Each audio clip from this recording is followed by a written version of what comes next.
Okay, this is a Did You Know for this unit, for the Civil War unit. You are going to learn interesting facts about the Civil War to prep you and get you excited. So listen up. Did you know there were many names for the Civil War? So they would include the war between the states, the Great Rebellion, the Brothers' War, since oftentimes there were brothers on each side of the war. So maybe one from the South and one from the North fighting each other on the same battlefield. The War for Southern Independence, the Second War for Independence. So what they're referencing here is the American Revolution, how this is the second time around for a group of people wanting independence.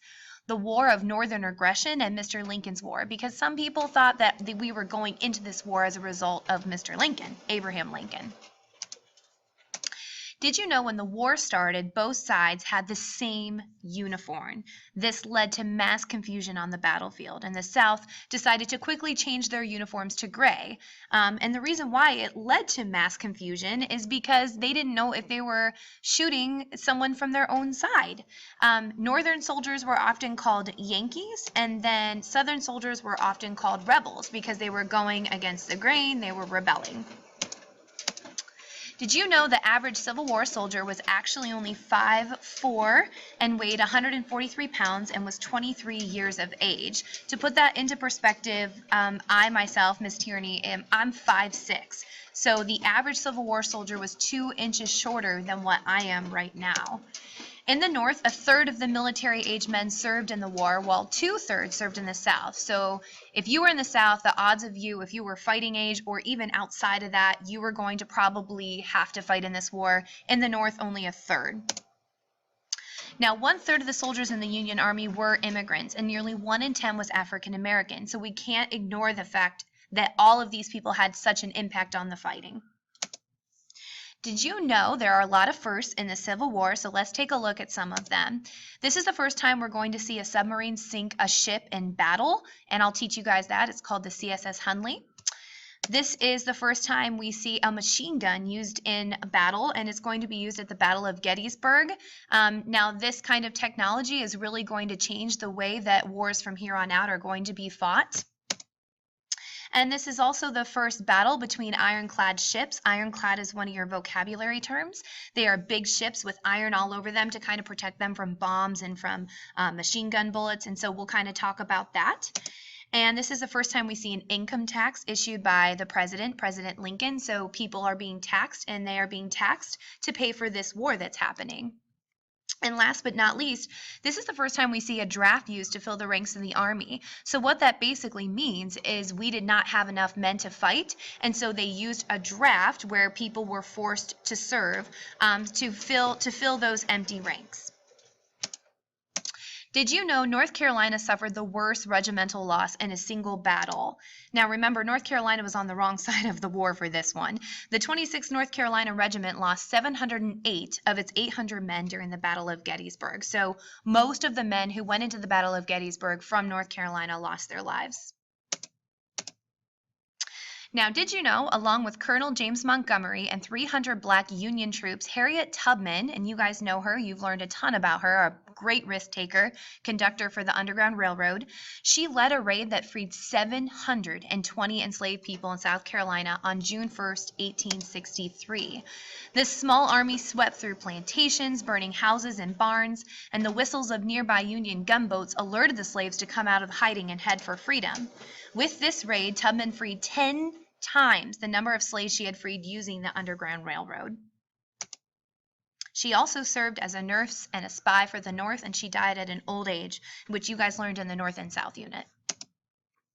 Now, this is kind of cool because you know I love me some coffee. So here's how the coffee break tradition kind of started, where people say, oh, I need a coffee break, or let's talk over coffee.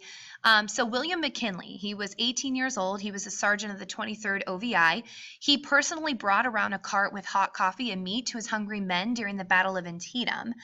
Now, the reason why was because the 23rd OVI had been sent into battle that morning, but without their breakfast. And you guys know you cannot have any energy without breakfast. I mean, you can run on adrenaline for only so long when you're fighting for your life. But after that, you do need to have something in your stomach to kind of push you forward.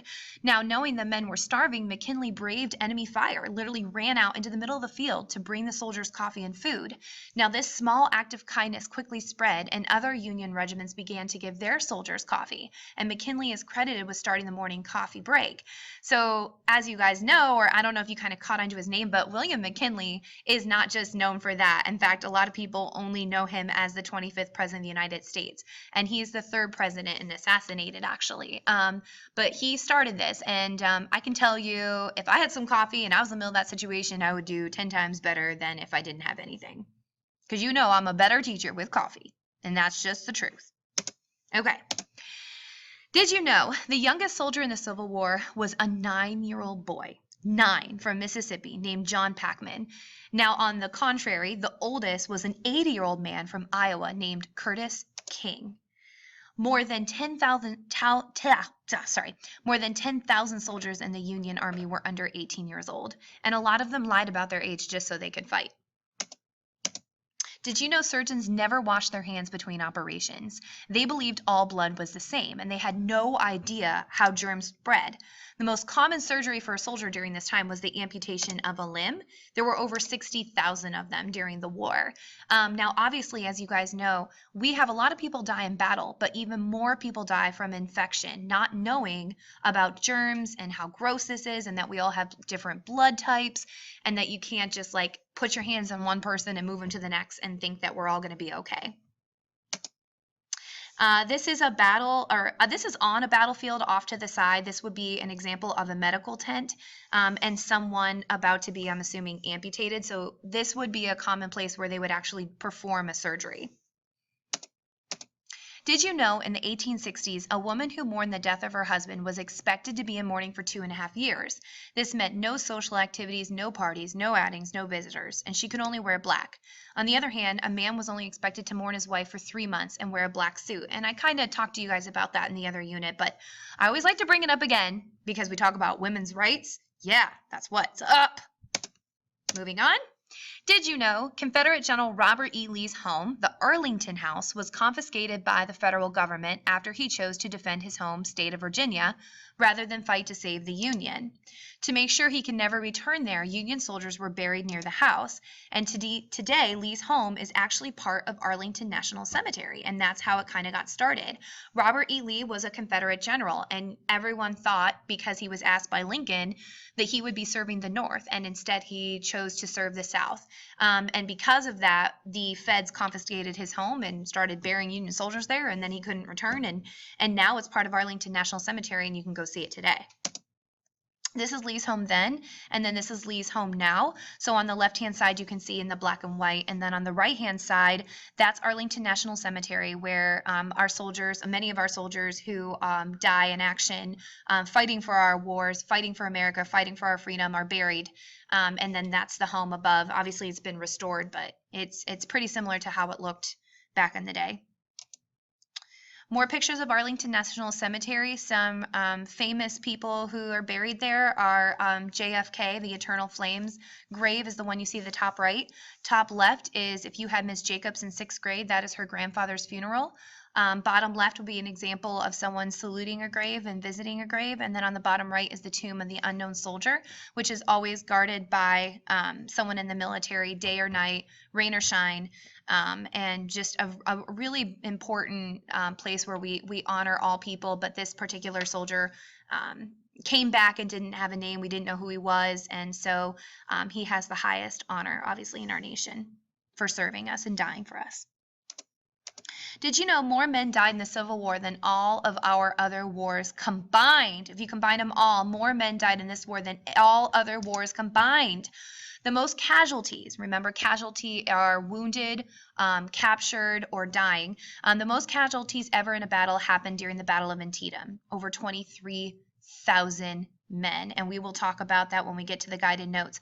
The death toll of the Civil War, 750,000 100,000 men. More than 2/3 of them died from disease rather than bullets, and 2% of the population of America was lost in the Civil War, the equivalent of 6 million men today. That'd be like 6 million men being lost today. Now, these are some photographs that you guys are going to be seeing during this unit, and they're very difficult to look at, and I will talk you through them when we get to the guided notes. But as you can see, the camera was actually invented right around the Civil War, and so this is the first war where we actually see real photographs of the reality and of what was happening. And that's the end, guys. Get excited.